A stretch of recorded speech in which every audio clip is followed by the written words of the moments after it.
Lady Sansa felt exhausted. She had retreated to her bedchamber in the royal apartments. It felt odd to her.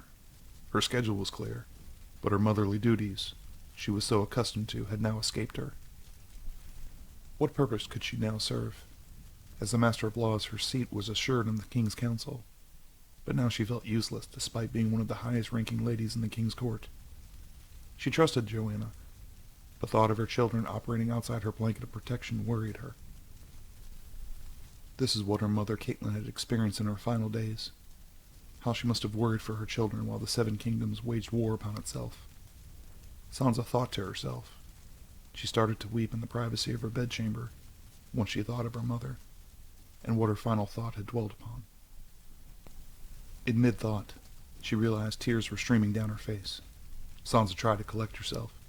She was being irrational by her own definition. Whether her thoughts dwelled on her mother, Bran, or even her own children, this was counterproductive. Tears never served a purpose, despite whatever Queen Cersei had tried to teach her. Sansa's husband must have heard the whimpers she had now regretted.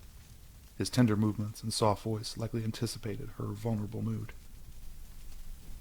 Tyrion knew all too well. Sansa only asked for support when she needed it, but still she appreciated it when it was tactfully offered. Nonetheless, a single tear traced a slight smile as she knew her husband would bring her comfort. The king has granted the council's request for an extended recess. Tyrion announced softly, as not to startle her, was Sansa's assumption.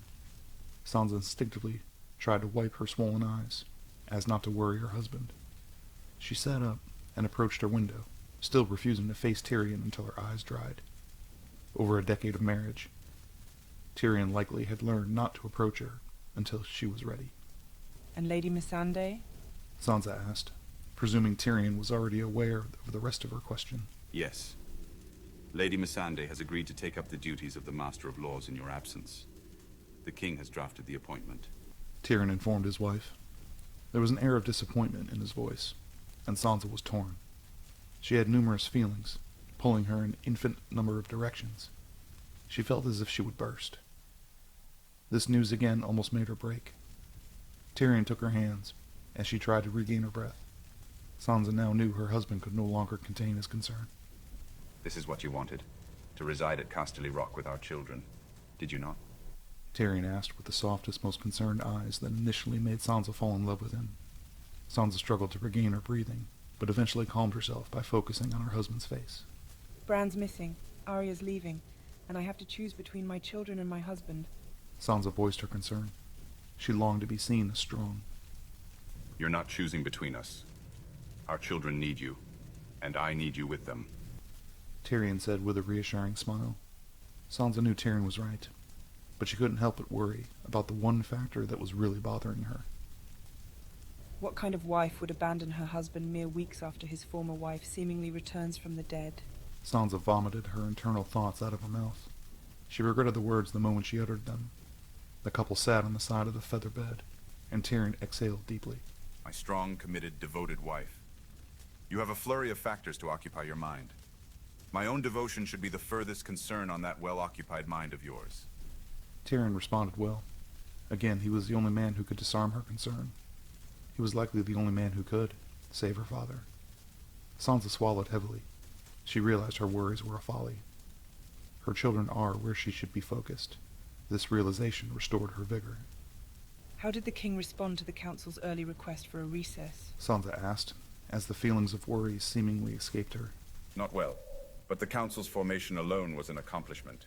Initial arguments were held. Now the representatives can brief their lords during the recess. Tyrion responded, now standing to his feet. Lord Tully has already left the capital prior to the king's recess. Lady Mira will be escorting Lady Arya north, along with Sir Davos. Lady Tarly as well has asked for passage north to wait for Lord Samwell's return. That's nearly half the king's council. If you count Lord Vaelin escorting Princess Brianna to the Stormlands soon. Sansa replied to Tyrion, as he led her towards the door. Perhaps Princess Elia, along with her handmaidens, could return to Dorne as well. Jested Tyrion, to Sansa's enjoyment of making light of his former wife's current position. Sansa could control her own giggling, as Tyrion finally cracked a smile at his wife's enjoyment of their situation. Come, Lady Arya is to set sail soon. Tyrion offered his hand to his wife, as she briefly checked her appearance in the mirror prior to departing the Red Keep. The docks were busy, as the Greyjoys were set to depart on their own royal escort. Tyrion escorted Sansa to the docks, as the Stark ship, Avalanche, was set to depart. Sansa assumed Lady Mira and Lady Gilly were already aboard, because Arya was now coming across the brow. Princess Brianna was present to see her mother off, but there was no sign of the king. We could sail to the Rock, if the lady would be so inclined. Smiled Arya to her sister. My last sea voyage was just that, my last. Laughed Sansa, referring to her escape from King's Landing aboard Littlefinger's vessel. The sisters faced each other, Arya likely assuming Sansa's apprehension at their predicament. You're worried. Arya accused, but in an empathetic tone.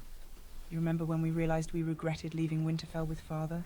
Sansa asked, with a deep pleading inside her eyes. Every day since. Arya added, while scratching the mane of her adult direwolf. Sansa joined her in pleasing the wolf Nymeria. Perhaps the wolf is sensing what I am sensing. Sansa added, and Arya encouraged her to continue. It feels like this mass departure will again lead to our downfall. Sansa lamented, and Arya was then quick to respond. We are older, smarter, and better armed. The fact we are both apprehensive is proof we are better prepared. When we departed Winterfell as children, we had not a care in the world. There is no lady more suited to walking into the lion's den than Lady Joanna. Arya added to Sansa's relief. Her sister was right. They were better prepared now, as were their children. Find our brother, so I can properly plan your wedding, along with our daughters. Sansa replied to Brianna's gasp. Sansa quickly realized the news of the king's wedding had not yet been relayed to the princess.